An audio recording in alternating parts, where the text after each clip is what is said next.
यमराज की सभा को भारतीय धर्म और संस्कृति में एक पवित्र और न्यायपूर्ण स्थान माना गया है, जो आत्मा के पुनर्जन्म और कर्मों के फल निर्धारण का प्रतीक है। हिंदू धर्मग्रंथों में इसे धर्मसभा भी कहा जाता है, जहां यमराज मृत्यु के देवता आत्माओं का न्याय करते हैं। ये सभा एक अद्भुत और गूढ़ स्थान है, जो अदृश्य लोकों में स्थित है और आध्यात्मिकता, न्याय और कर्म के सिद्धांतों का प्रतीक है। पौराणिक कथाओं के अनुसार यमराज की सभा स्वर्ग और पृथ्वी के बीच यमलोक में स्थित है। यह एक दिव्य स्थान है, जिसे स्वर्णिम स्तंभों और रत्नजड़ित आभूषणों से सजाया गया है। सभा के मध्य में यमराज अपने सिंहासन पर विराजमान रहते हैं। उनके चारों ओर चित्रगुप्त और अन्य सहायक देवता उपस्थित रहते हैं।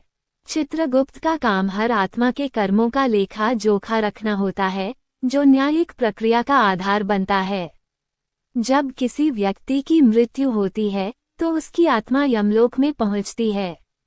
वहां चित्रगुप्त उसके जीवन में किए गए सभी कर्मों का हिसाब प्रस्तुत करते हैं।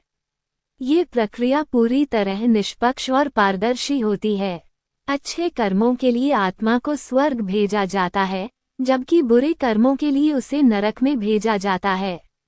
ये निर्णय यमराज अपनी बुद्धि और धर्म ग्रंथों के आधार पर लेते हैं।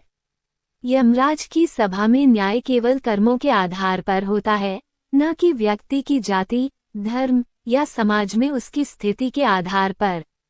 यह इस बात का प्रतीक है कि कर्म ही व्यक्ति की नियति निर्धारित करते हैं।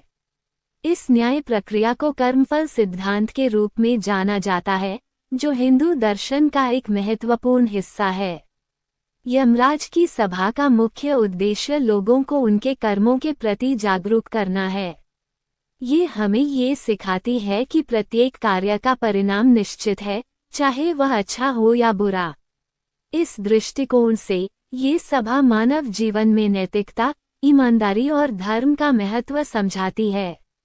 यमराज की सभा की अवधारणा आज भी लोगों को अच्छे कर्म करने और नैतिकता का पालन करने के लिए प्रेरित करती है। इसे एक रूपक के रूप में देखा जा सकता है, जो ये दर्शाता है कि हर व्यक्ति को अपने कार्यों की जिम्मेदारी लेनी चाहिए।